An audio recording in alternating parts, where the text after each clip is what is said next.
Greetings, the Astro 30 here yet again, and welcome back to AEL. Now, if you're new to this channel, please consider going down below and subscribing if you haven't done so already. Cheers.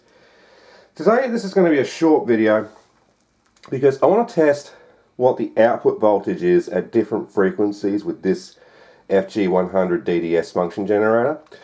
Because when I was doing a frequency response test on an amplifier the other day, I found that the higher the frequency was going, the lower the output voltage was on the scope.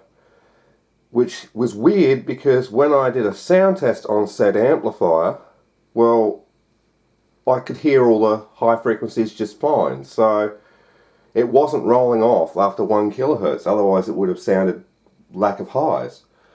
So I'm wondering if this is actually producing less voltage at higher frequencies.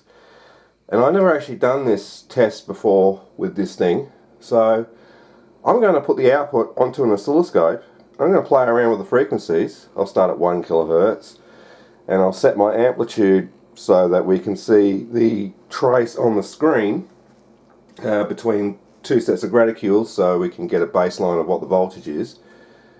Then change the frequency and see if it reduces. It's just a quick little experiment. Let's find out. Okay, so the oscillator is running into the oscilloscope at times 1 kilohertz. So I'll just up the amplitude until that trace is roughly between those two gradicules on the screen. Okay, that's about roughly right. So we've got 658 millivolt RMS. So now if I stop the oscillator and I change my frequency to 2 kilohertz, for instance, 656 millivolt, now 3 kilohertz, 654. It doesn't appear to be changing as far as I can see. So let's go to 4 kilohertz, 652. Okay, it is dropping a little. 5 kilohertz, 650. It is rolling off a little. That is very interesting. 6 kilohertz, 649. 7 kilohertz. I know this is pretty boring. 648.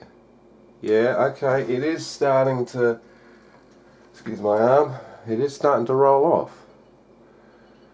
So we'll go for broke and we'll go to say 10 kilohertz. So we're getting up into the high frequency range of an amplifier.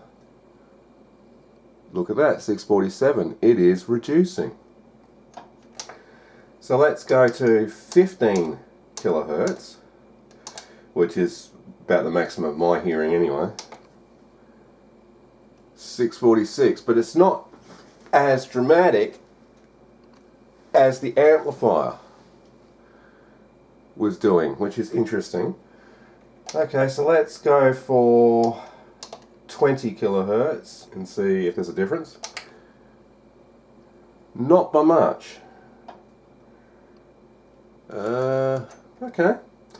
Alright, so I'll go back down to 1 kilohertz, see if that voltage comes back up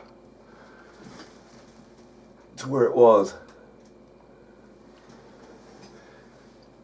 Indeed it did. So we were down around about 646 millivolts and we're back up to 659, so it is slightly rolling off. I'm not sure why that is doing that, but then again it is a digital output, so I don't know what the software is doing, or the firmware we should call it, on the EPROM or MCU is doing. So I'm going to take this down to a lower frequency of say 100 hertz and see what our voltage output is. It's actually a little higher, only by about 2 millivolt. But I'm now seeing that this particular oscillator is wildly inaccurate with its output voltage. And I am not touching the amplitude pot at all, it's remaining where it was. So now we're at 10 hertz. It's too much. There we go. Well, it's more like 655 millivolt. Well, so there we go. That's showing that our oscillator does have a variance in output voltage at different frequencies, which is kind of annoying. So what does this mean? Well, not much. Actually, diddly squat. Because, yeah, it's only varying by a few millivolts. I mean, the maximum is probably about 8 odd millivolts difference between 20 kilohertz and 1 kilohertz. So that does not explain why the amplifier was rolling off quite considerably the higher the frequency went, unless it has something to do with the input impedance of the amplifier too. I'm going into a 1 mega ohm input impedance, which is the scope itself. I could try loading the output of this with, say, a 22k resistor, and then repeat the test and see if it rolls off any more. Got a 22k resistor there across the output. Now it doesn't look like much has changed, so I'll just go back up to 1 kilohertz, 658. So I'll jump up to 5 kilohertz, 650.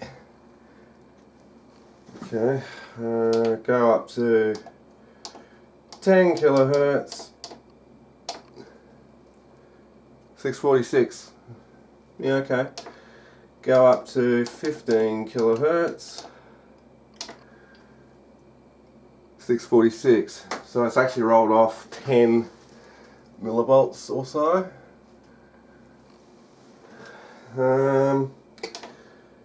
Go up to 20 kilohertz. It's remaining about the same voltage. So I'll go up to 22 kilohertz. Same voltage. Okay. The loading resistor didn't really make much difference to the results, but I thought I'd be thorough and put it into a particular load or kind of impedance that would be at the input of an amplifier. I mean, it doesn't actually have like a capacitor in series with the output and the input of the oscilloscope before the resistor to give it, like, you know, an input impedance, but for all intents and purposes it's still a valid test. But it's still not really answering the question as to why I was getting widely different results or voltages outputs at higher frequencies on that amplifier, and it sounds fine into a speaker, so it doesn't make sense. Yeah, well, okay, but I do know there is a variance in voltage on its output when you go up in frequency, and when you go lower in frequency it also increases a bit too. So this is kind of inaccurate. Whereas my variable oscillator, the little one that I built as a kit, that seems to function fine and remain flat throughout the range as you're rotating the pot. So, I don't know. Anyway, leave your thoughts below. I'm going to leave this video here. I'm the Astro 30, and if you enjoyed this video, please remember to go down below, like, comment and subscribe if you haven't done so already. And as always, this is the Astro 30 saying see ya, thanks for watching, have a great day.